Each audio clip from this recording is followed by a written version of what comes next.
Hello, this is Stu Sensei from Duck Academy here with today's phrase, which is Shedload.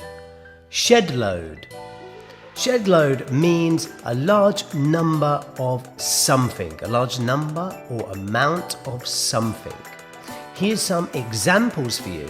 I have put on a shed load of weight recently, meaning my body weight has increased by a large amount. There are a shed load of people at the arena, meaning there are a lot of people at the arena.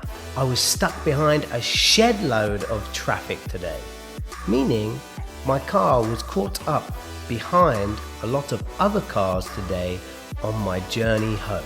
These are some examples of the way you can use shed load, which means a lot of or a large amount of something. I hope this was useful and look forward to seeing you next time. Ciao!